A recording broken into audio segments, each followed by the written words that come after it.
That meeting with President Donald Trump and the Crown Prince of Bahrain just started. Let's listen into what they're saying. Most perfect military maneuver that anybody's seen probably in 50 years, which took place a few weeks ago in Iran, knocked out their entire potential nuclear capacity.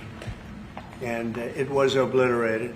You know, I used that term. They said, well, maybe that's too much. I said, no, it turned out it was more than obliterated. They can't go back. And we're just really going to talk about some things, including trade. We're going to be discussing trade. We do a lot of trading with Bahrain. And we're going to have lunch after this, but we'll take some questions. At first, I'd like to ask the Crown Prince to say a couple of words. And he also has a father who's living and well and doing fantastically, as I understand it. He is. And somebody who's respected all over the Middle East and all over the world. And thank you very much for being here. Thank you, Mr. President. Thank you, one and all. It is indeed a great honor to be here on this fine morning to put into action the relationship that exists between our two countries. We will be discussing security issues, we'll be discussing trade and investment, which is very important. We're very happy to be announcing $17 billion worth of deals that are coming to the United States. And this is real. This isn't... it's real money. These aren't fake deals. These are real deals. They don't have to borrow the money. We don't have to borrow it. It's coming in. And it only builds upon a legacy that we're very proud of. We have had a relationship in the civil side between our two countries since 1893 and formally since 1948. So may it long continue, and we look forward to many, many more years of productive partnership. Thank you, Mr. President. We will have you that. honor us. We will have that indeed. We'll have many good years, and I'd say right now is your top year, and we appreciate the investment. It's a great. We left, as you know, Saudi Arabia. We were just there in Saudi Arabia, and Qatar was so great. Leaders great. We had UAE, and we had a couple of other visits, but all great places, and we left with $5.1 trillion of investment, and they all want to be investing in the United States. You know, we have, I think we have over $16 trillion of investment coming in, which is a record, and we're only a little bit into the year. And let's say the first 2 months, I sort of took it easy because we had to fix up the Oval Office. I had to devote my time to fixing it up, but no, we had to fix up our country. So we have. I think everyone is saying we have the hottest country now anywhere in the world. We were dead a year ago. We are a dead country. And now we have the hottest country anywhere in the world. And it's a great honor to have you here. Thank you, Mr. President. Any questions? On Syria, any comments on the developments in Syria at the moment? Well, I can comment. I think I'll ask Marco to say a few words on Syria. Yeah, it's complicated, obviously. These are historic, long-time rivalries between different groups in the south-west of Syria, Bedouins, the Druze community, and it led to an unfortunate situation and a misunderstanding, it looks like, between the Israeli side and the Syrian side. So we've been engaged with them all morning long and all night long with both sides, and we think we're on our way towards a real de-escalation and then hopefully get back on track in helping Syria build a country and arriving at a situation there in the Middle East is far more stable. So in the next few hours, we hope to see some real progress to end what you've been seeing over the last couple hours. Mr. President, Jerome Powell, do you have plans, or if you're back considering firing Jerome Powell, and what's your justification if you're thinking about this to do this? Too late. He's always been too late, hence his nickname, Too Late. He should have cut interest rates a long time ago. Europe has cut them 10 times in the short period of time, and we cut them none. The only time he cut them was just before the election to try and help Kamala or Biden, whoever the hell it was, because nobody really knew. Obviously, that didn't work, but he tried to cut them for the Democrats, Kamala. And how did that work out? You'll tell me. It didn't work out too well, did it? But I think he does a terrible job. He's costing us a lot of money. And we fight through it. It's almost, the country's become so successful that it doesn't have a big impact, but it does hurt people wanting to get a mortgage. People want to buy a house. He's a terrible Fed chair. I was surprised he was appointed. I was surprised, frankly, that Biden put him in and extended him, but they did. So, no, we're not planning on doing anything. We're very concerned. He's doing a little renovation for $2.5 billion of the Fed, building a renovation, and they have a close to $900 million cost overrun, and it's a shame. But the biggest cost overrun is the cost overrun for interest rates, because we should be paying 3 points lower, and we would save $1 trillion a year in interest if that were the case. And all it is the stroke of a pen. And that goes for his board, too, because his board is not doing the job, because they should try and rein this guy in. So he's doing a lousy job, but no, I'm not talking about that. Fortunately, we get to make a change in the next, 8 months or so. And we'll pick somebody that's good, and we'll pick somebody. I just want a fair job. We want to see lower interest rates. Our country deserves it. We're making a lot of money. We're doing great as a country. We have no inflation. Record stock market, record business, record everything. Everything's a record now.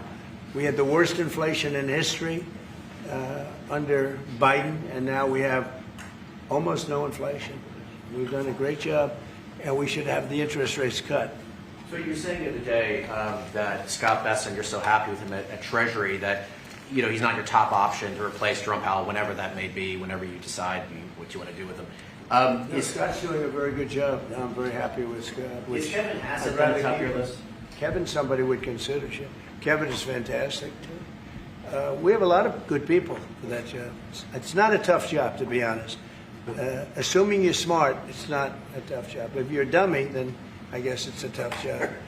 But it might be one of the easiest jobs I've ever seen. And now on top of it, he's building a close to $3 billion little nest egg for himself. He's not doing the right job. We should be saving $1 trillion a year in interest. When he talks about cost, we should be saving. Think of it, $1 trillion a year. Add that with the tariffs and everything else. But he just doesn't want. He's a knucklehead. But we'll see how that. We'll see how he's listening to this. Yeah, that's a strange conversation. But we like to say it like it is. But we have a lot of people that want that job very badly. And I'm only interested in low-interest people, frankly, because you don't need. I know. So they had the 71 different economists and people experts that they picked about a month ago. I was the only one, along with one person from maybe the Wharton School of Finance. The two of us got it right. 69 people, including Powell, got it wrong. And he wants to hire thousands of new people to help him decide where we're going in the future. It only takes one good mind. It doesn't take 5,000 good minds. So they're expanding the Fed. It's the dumbest thing I've heard of. But it's very autonomous. Just to follow up on that, sir, are you completely ruling out the idea of firing Jerome Powell? I don't rule out anything, but I think it's highly unlikely. Unless he has to leave for fraud. I mean, it's possible there's fraud involved with the $2.7 billion renovation. This is a renovation. How do you spend $2.7 billion? And he didn't have proper clearance, et cetera, et cetera. So that's going on. So, there could be something to that. But I think he's not doing a good job. He's got a very easy job to do. You know what he has to do? Lower interest rates. Drafted a letter to send to Powell if you decide that you are going to fire him? Have you drafted a letter? No, I haven't drafted a letter. So you didn't show a letter to Republican lawmakers last night? No, I talked about the concept of fire him. I said, what do you think? Almost every one of them said I should. But I'm more conservative than they are. No, we talked about it. In fact, we had 11 of the 12 people here yesterday, for a very big bill having to do with crypto, etc., and other things. And all of the votes are going with us, every single vote. But during the conversation, when we were talking about it, I asked, what would you do about that? They all said would fire him. Mr. President. Mr. President. Thank you for taking the question, sir. You were in Pennsylvania yesterday. You unveiled $92 billion worth of investments. One of those jumped out, though, $15 billion in Homer City to build the largest natural gas power plant ever. I was at the rally where you told Homer City residents that you would not forget them when the biggest coal plant in Pennsylvania closed down. You delivered for them yesterday. What message do you have to those residents? Well, I'm happy. Homer City, I was there, and I said, I'm going to produce something, I don't know what, because they had shut down this massive coal plant, one of the biggest in the country. And it was just purchased by the gentleman that you met yesterday, very substantial man. I don't know if he's maybe not as substantial as you, I'm not sure. But he's pretty substantial. You know who I'm talking about. And they're going to spend billions of dollars on rebuilding it, and it's going to be the largest plant of its kind in the world, I believe, actually in the world. And it's going to be great. So we really fulfilled that promise to Homer City. But it's to Pennsylvania, basically. I won Pennsylvania, and very conclusively won Pennsylvania. So I owe them a big debt of gratitude. But thank you for bringing that up. We raised 92. It's actually going over 100. So it'll be over $100 billion to be invested in Pennsylvania. It was Pennsylvania Energy Project. So we had everybody was there. Larry Fink was there. I mean, everybody was there and done a great job. The senator did a great job, and we were very proud. That was a great meeting yesterday. Thank you very much. Mr. President, actually for each of you. So for the Crown Prince, are you planning on taking any of the Patriot missiles that you're going to receive from the United States and divert those to help Ukraine? We have no current plans, as we have an operational requirement inside Bahrain to keep them there for the present time. He's got plenty of them, too. And Mr. President, on the fentanyl bill, They're wonderful. They're wonderful pieces of kit. They work very well. American technology is the best. Yep. and on the fentanyl bill that you're That's signing. maybe the most important part of this. He has his choice of everything, and we make the best military equipment by far in the Bar world. none. There's nothing close, right? Bar none. Yeah. Thank you.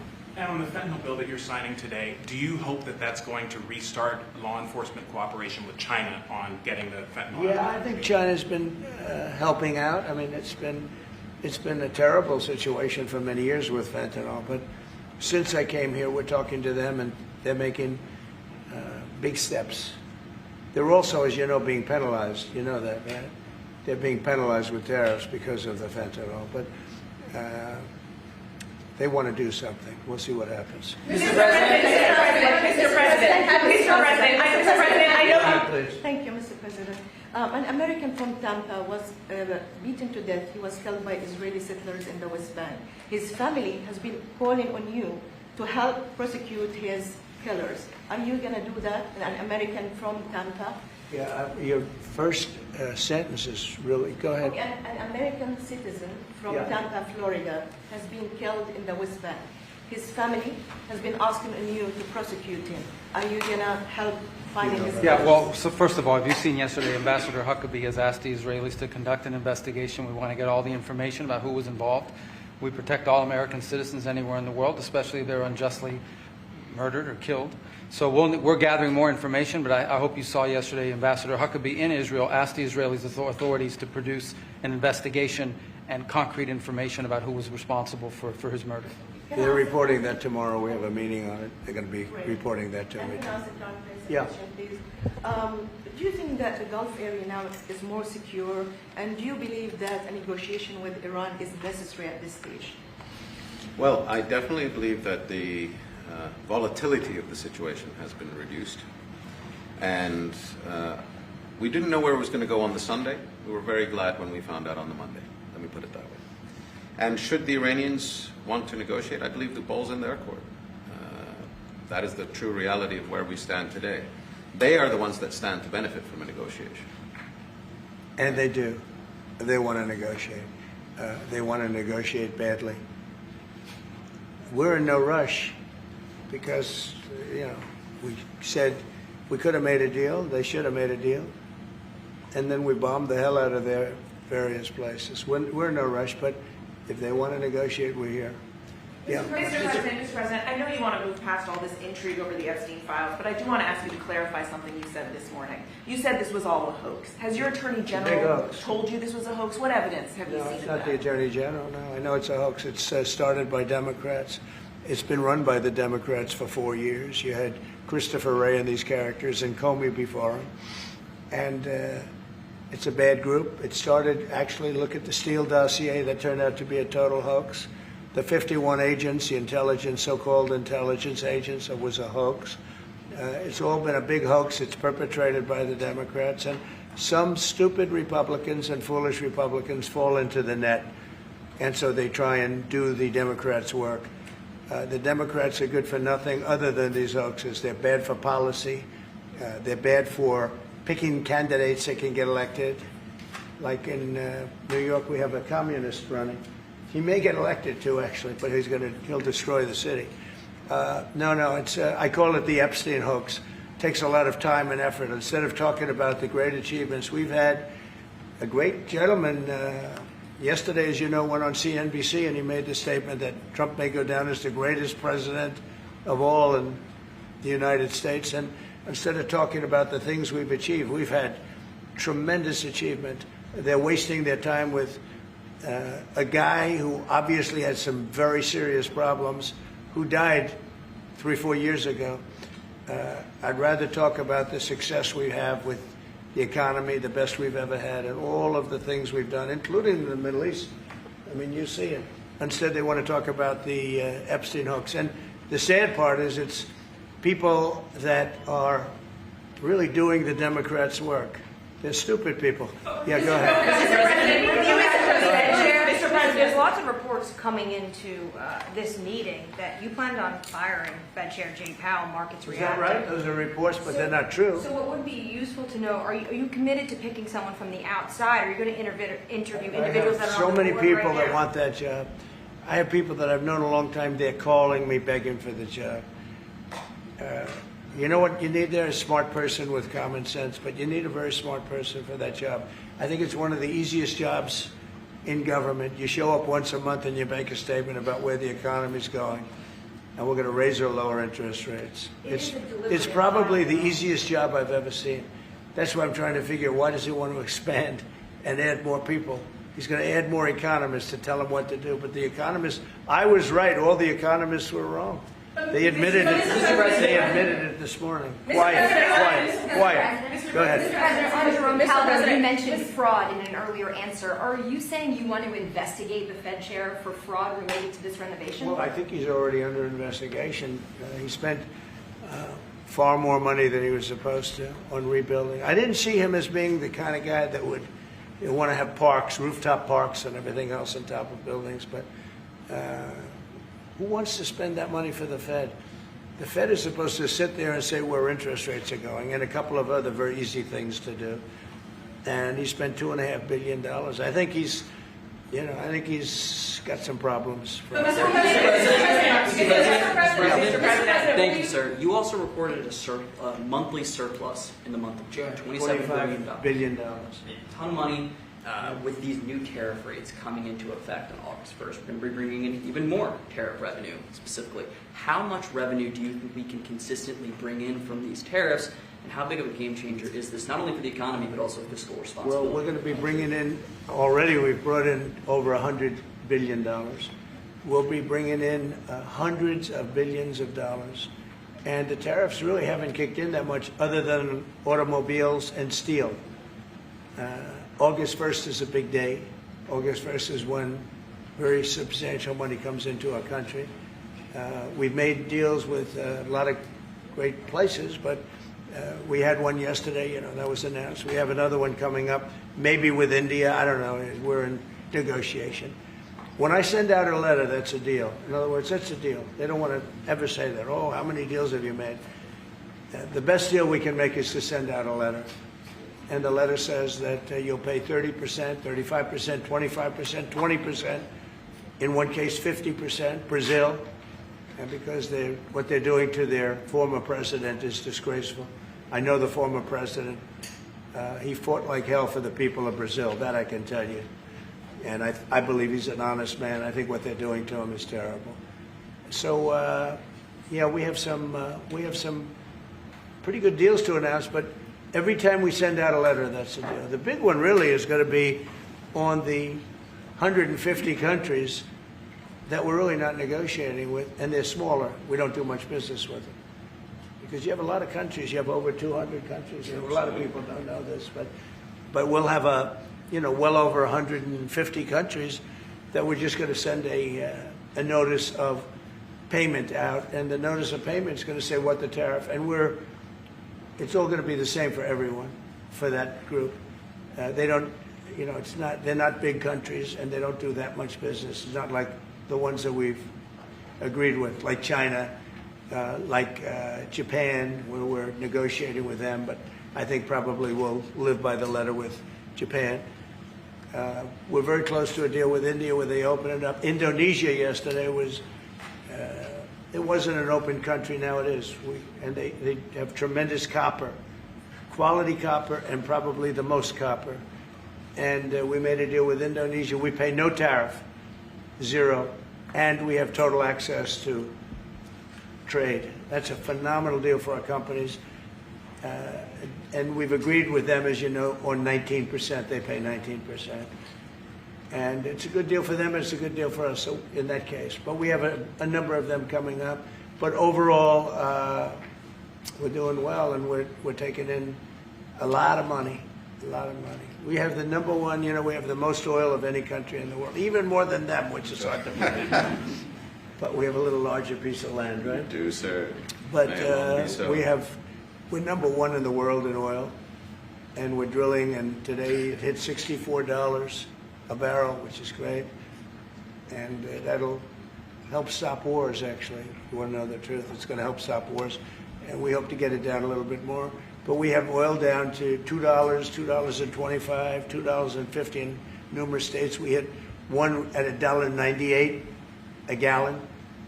And that's a great thing. That's one of the reasons that inflation's in check. When you can do that, you stop the inflation. What Biden did is he ended our policies, went to his policies. He doesn't have a policy. Some lunatic around the desk had a policy. Whoever operated the auto pen had a policy, which is, by the way, I think the biggest scandal. That's the scandal they should be talking about, not Jeffrey Epstein. The scandal you should be talking about is the auto pen, because I think it's the biggest scandal, one of them in American history. So the economy is doing really well, and people are seeing it. Yeah. Will you ask Attorney General Pam Bondi to release more documents to finally put this controversy to bed? Whatever's credible, she can release. If a document is credible, if a document's there that is credible, she can release. I think it's good. But it's just a subject. He's dead. He's gone, and all it is the certain Republicans got duped by the Democrats, and they're following a Democrat playbook. And no different than Russia, and all the other hoaxes. They're started by the Democrats, and some Republicans. In this case, I was surprised, but they got duped. But have you talked about it with her the last witness? President, first of all, your high-ranking officials, whether it's been your FBI director or Pam Bondi, they have made some inconsistent statements in the past. You've had. Well, I don't know. I can't speak about him, but I can say that Pam Bondi, I really think that she's done very good. She says, I gave you all the credible information. And if she finds any more credible information, she'll give that too. What more can she do than that? I mean, honestly, what more can she do? And we do have bigger problems. We have problems with millions of illegal people that came in here, and they're killers and murderers. We have 11,888 murderers that were allowed into our country by Biden, sleepy Joe Biden, stupid Joe Biden. He allowed them into our country. And you know what? We got to do something about it. She's got a lot of things she's working on.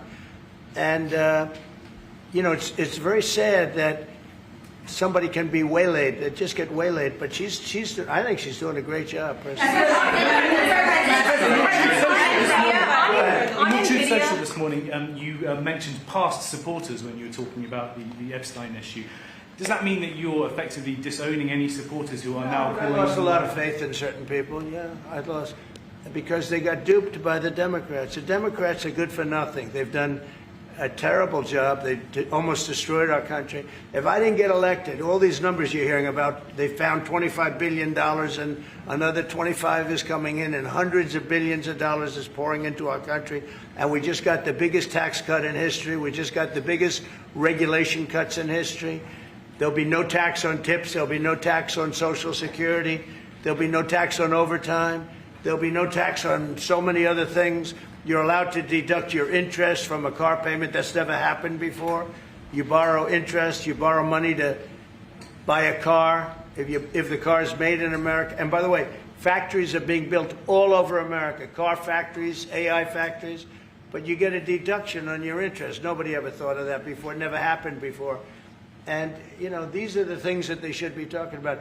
The big, beautiful bill is one of the greatest pieces of legislation ever in this country. And the Democrats have nothing to combat it. So they say, oh, it's death, death. Oh, that's good.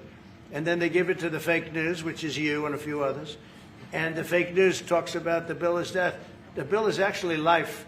The bill is life, and it saves our country. This bill is incredible. Look at the results already. So we have $16 trillion being invested in our country. And this great gentleman and his family just came in with another billions of dollars. And if he didn't like the country, if he didn't like where we were going, he's very smart. He'd come, maybe he'd come, maybe he wouldn't even come. I think maybe he wouldn't even come. You'd save your time. But, because, you know, it's one of those things. But if he didn't like where this country was, he wouldn't be investing billions of dollars in this country. But think of it, $16 trillion, more than has ever been even contemplated before. And we haven't even started yet. So that's what I want to talk about. I want to talk about the success. And the Democrats have nothing to show for what they do. They almost destroyed. They allowed 25 million people to come into our country, gang members, jailbirds, from all over the world, not South America, from all over the world. They allowed them to come into our country from mental institutions, insane asylums, just walk right through. They couldn't come into your country. They couldn't come into any country in the world except our country. And they came in from the worst places, gang members, drug dealers. They all came in. Turn it off, please. They all came in. And I'm doing something about it. We have it under check right now. We got rid of a lot of the murderers already. Some of them we put in our prisons because they're so bad we don't want to take a chance in putting them in a foreign prison, have them come back. But we've done a great job. Our country's in great shape. We literally have the hottest country anywhere in the world right now. And it's true what the king said, what a lot of people said. We were a dead country. 1 year ago, we were a dead country. We were laughed at all over the world. We had Afghanistan with that horrible embarrassment, most embarrassing moment in the history of our country. Look what happened with Russia and Ukraine. That should have never happened. Look what happened with Israel. That would have never happened. Hamas had no money. Iran had no money. There was no money to do an attack like that. All these things that happened that wouldn't have happened if you had good leadership. And that's what you should be talking about. Thank you very much, everybody. Thank you.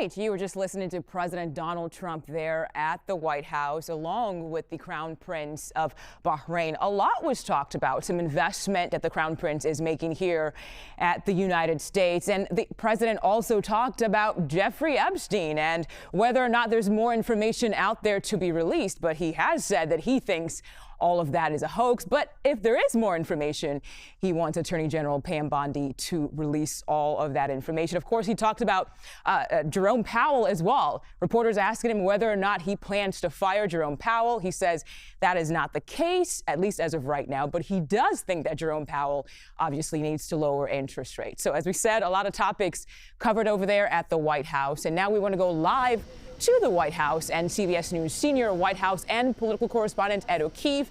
Ed, I know what stood out to me from all of what we heard there, but I want to know what stood out to you.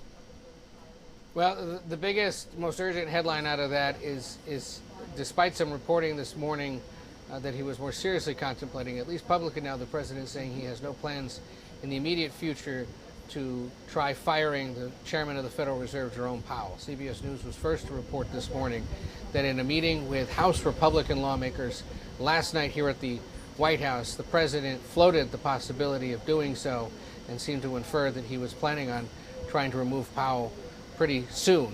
There have been reports since CBS first reported this about some other details or the thinking of the president. But as you saw there in his exchange next to the Crown Prince of Bahrain, he said there are no plans to do that perhaps there are House Republicans eager to see him do so, but that he's not doing it. That would be inviting a few different things. First, potential economic chaos, certainly in the markets. If it happened during the day, you'd see a pretty fast tumble. Big concern around the world about the credibility of the U.S. economy should its central bankers suddenly be removed by the president. And it would also invite a pretty serious legal challenge, because while the Supreme Court has ruled in recent weeks, Mugo, that the president can remove members of independent agencies, regulatory bodies like the National Labor Relations Board, in the case where they decided that, they called out the fact that they don't believe the president can remove the chairman of the Federal Reserve in such a way because it is a quasi-independent entity. Remember, chairmen of the nation's central bank are appointed to 4-year terms. Jerome Powell was first nominated by President Trump during his first term. He was nominated for a second term in 2022 by President Biden. And President Trump in his second term has been upset with and speaks frequently about Powell because the Federal Reserve so far has declined to lower interest rates and instead holding them steady. The president argues if you bring them down, the economy will be in better shape. And to the president, lowering interest rates is a signal that the economy is doing well. And it's validation and it's a move by the central bank that he'd like to see happen because he'd argue it will signal that under the Trump presidency, the economy is in good shape. But they have so far declined to do that amid uncertainty about the tariffs that the president's threatening to put in place or has already put in place, and a lot of the other economic moves that his administration and Republicans in Congress are making. So for now, it appears Powell is fine. He mentioned there, you heard him talk about, I'm not removing him unless there's allegations or there's examples of fraud. What has suddenly become the White House's concern in the last few days is the fact that there is a $2.3 to $2.5 billion renovation of the Federal Reserve headquarters, which is just a few blocks away from here at the White House, that's been underway for years. He's arguing there must be something that's gone wrong with that, and Powell has overseen most of that renovation. It began, or it was authorized under his predecessor. It continues today. It certainly is an expensive price tag for a government building, let alone any structure. And Powell in recent days has asked the Federal Reserve's independent watchdog to conduct an investigation, put it all out there, and lay bare any concerns or allegations of fraud as that construction project continues. On the Epstein situation, Mugo, you heard him there again for what is now almost a week. Address the concerns and then quickly try to downplay them, suggesting that his supporters, members of his party, should not be discussing this issue, should be focused on more important issues like the economy, like the $17 billion in investment that Bahrain's announcing today, and not worry about the situation regarding a man, as he put it, that's been dead for several years. The reality is he had a relationship, or he knew Mr. Epstein. There have been allegations raised about whether or not then businessman, then presidential candidate, or at least just in his past, Trump had some kind of other relationship with Epstein and the allegations that he faced. The president was asked about this yesterday. He said there's no evidence that I'm on any kind of list involving clients of Epstein. And again today saying that this is a matter that he believes is settled and that everyone should move on from. But it's members of his own party, including the House Speaker just yesterday, who suggested the Justice Department should release everything it has on this so that Americans can decide for themselves and so that these concerns can be allayed. Ed O'Keefe, you answered all my questions and my follow-ups as well. So we appreciate your time today on 24/7. Thank you.